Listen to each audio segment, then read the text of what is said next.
سلامونه او نیکی هیلې ګرانو کتونکو په خیر راغلی پښتو کوکینګ ته. نن به موږ تاسو ته د ډیر یو اسانو او خوندورو سموسو چل در ښکارا کوو. دا ویډیو تر اخره پورې وګورئ. د ډیر یو مزیدارو او خوندورو سموسو چل به زده کړئ.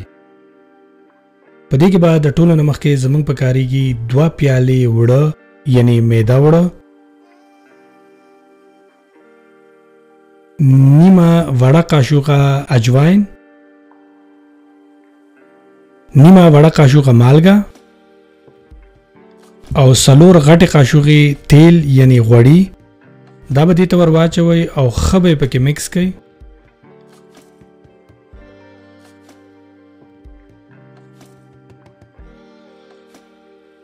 چې دا د یو بل سره ښه پکې ولړلی شي، نو آخر کې به بیا دغسې ښکاري.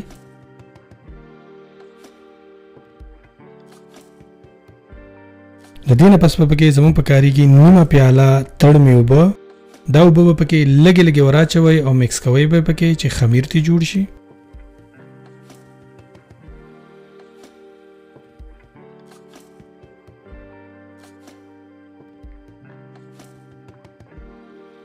دا د دې لپاره ښه وي ځکه چې د دې دا خمیر لږ سخي په لږو اوبو کې راځي. نو د سموسو خمیر باید چې سخ وسي، ځکه چې کو دا سخت نه وي نو په دې کې بیا د سموسو د الوګان یعنی هغه کم مواد چې موږ تیاروو هغه به پکې بیا نه راځي، یعنی سوري کېږي به پکې بیا د سموسو د خمیر. نو دا لږ سخت پکار دی، ځکه ورته دا اوبه لږې لږې اچول پکار دي. نو کله چې دا خمیر بیا دغسې جوړ شو، نو دا به بیا تقریبا کم از کم د نیمې ګنټې دپاره ږدئ چې دا ښه اخته شي، یعنی دا وړه ښه ورسیږي. تاسو کولی شئ چې 2-3 ګنټې هم کېدی، خو نیمه ګنټه لازمي ده.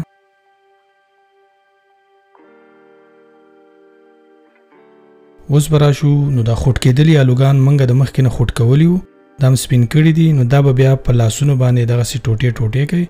تاسو یې کولی شئ چې په چاقو باندې هم ټوټې ټوټې کوي، خو په سموسه کې چې داسې په لاس باندې ټوټه شوی الو وي نو هغه پکې ډېر خوند کوي. کله چې الوګان ټوټې شول، نو یو لوښي کې به بیا 2 غټې قاشوقې تیل یعنی غوړي ور واچو او تاوده به یې کړو. بیا به پکې یوه وړه قاشوقه زیره ور واچو او 2 منټو دپاره به یې پکې سره کړو.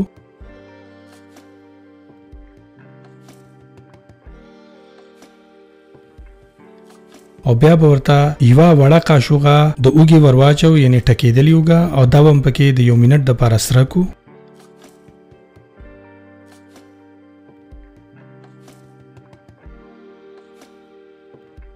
کله چې دا سره شول او خوشبويي را پرېښودله، نو بیا به ورته نیم د الوګان ور واچو. دا لوښی وړوکی دی، نو تاسو لوښی کو غټې ټول ورته ور اچولی شئ. نو دا به پکې لږ داو کو مکس به یې کو. نو بیا به ورته دا نور الوګان ور واچو او دا به پکې هم ښه مکس کو د یو بل سره، یعنی ښه به یې ګډ وډ کو. اوس به ورته یوه غټه قاشوقه ټکېدلې وچه دڼیا ور واچو، یوه وړه قاشوقه مالګه، یوه وړه قاشوقه ګرمه مساله، نیمه وړه قاشوقه د چاټ مساله، نیمه وړه قاشوقه توره مالګه، نیمه وړه قاشوقه ټکېدلې سور مرچکې، نیمه وړه قاشوقه د سور مرچکي پوډر. دا به د یو بل سره ښه مکس کو او د یو 15 منټو دپاره به پکې دا سره کو. ستاسو سره یوه نیمه مساله پکې کمه وي نو لازمي نه ده، تاسو کولی شئ چې یو بله مساله ورته هم ور واچوئ. کله چې دا 15 منټه دغسې سره کړل، نو بیا به ورته لږه غونته کې شنه دڼیا ور واچوئ او دا به پکې هم ښه ګډوډه کوي، یعنی مکس به کوي پکې.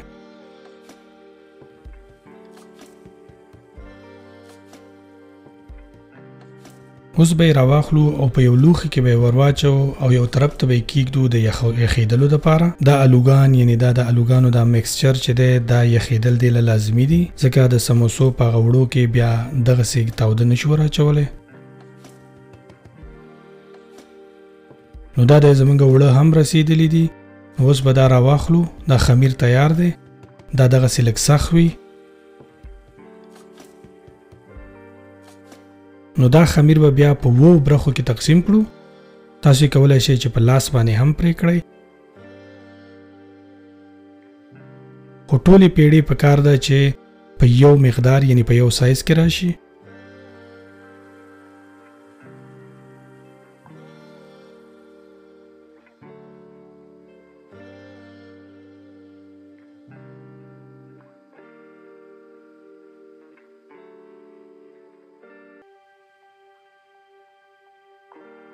اوس په یوه پیړه دغسې راواخلئ او ښه به یې اواره کئ.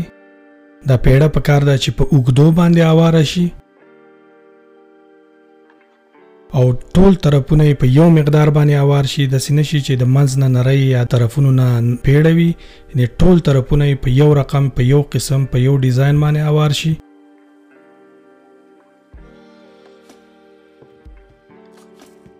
دا چې اواره شي نو دا بیا دغسې ښکاري.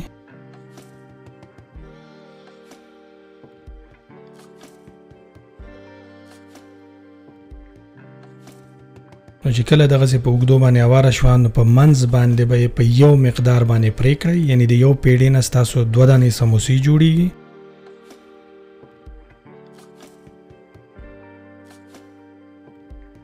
لږې اوبه به ستاسو پکاري، ځکه چې دا وړه بیا د یو بل سره بغیر د اوبو نه ننښلېږي. نو په دغه طرف باندې به ورته دغسې لږې اوبه ووهئ او دا یو طرف به ولا راواړوئ، دا بل طرف به بیا د پاسه راواړوئ او دغسې به ولا په ګوتو باندې زور ورکئ، یعنې په ګوتو به یې وزورئ چې دا د یو بل سره ښه ونښلي.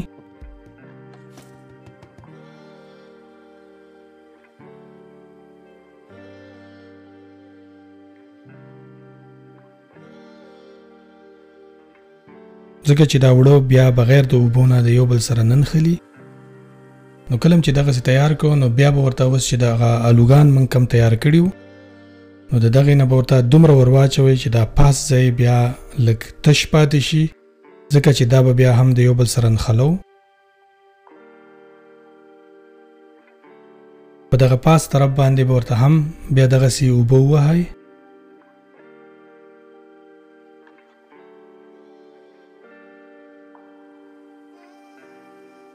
دا شا طرف له به یې دغسې یو قات ورکئ.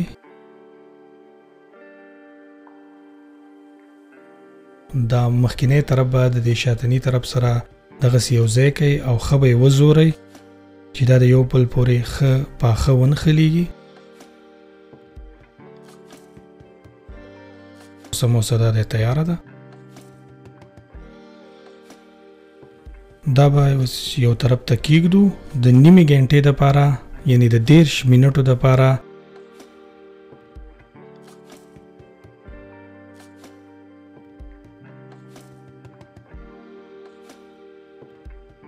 یو لیټر غوړي لږ غونډه کې تاوده کړئ، یعنی په درمیانه مقدار باندې. تاسو کولی شئ چې د خمیر یعنی د وړو یوه وړه ټوټه دغلته ور واچوئ دې تیلو ته، او دا چې کله پوخڼۍ وکړي او لږ راوچته شي نو ستاسو غوړي بیا د سموسو دپاره تیار دي. سموسې به په همیشه په کم اور باندې پخوئ، ځکه چې بیا ډېرې خوندورې راځي. په تیز اور باندې د دننه مسالې بیا سوځېږي نو د سموسې بیا دغه مزه نه پاتې کېږي.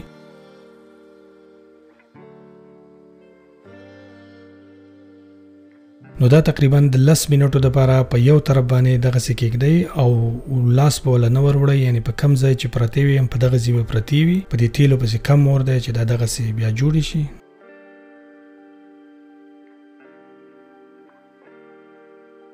کله چې 10 منټه پس بیا دې حد ته راورسېدلې نو بیا به یې په دې بل طرف باندې ور واړوئ.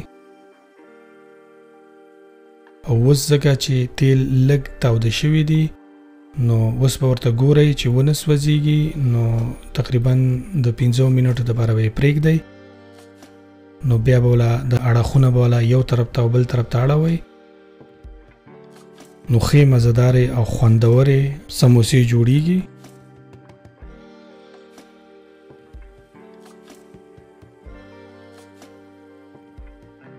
کله چې دې حد ته راورسېدلې نو زمونږ سموسې بیا تیارې دي.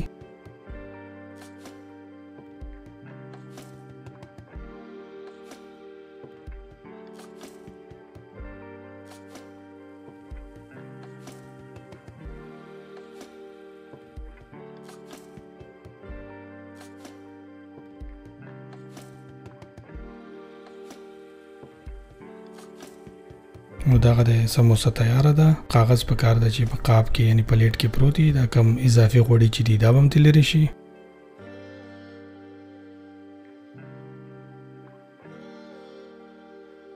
تاسو یې کولی شئ چې بیا د مستو د دغه چکني سره یې وخورئ. زموږ په چینل کې د مستو د چکني هم ویډیو شته دی، کولی شئ چې هغه هم ورسره وګورئ. نو د دې سره موږ ستاسو نه اجازت غواړو. د الله په امان.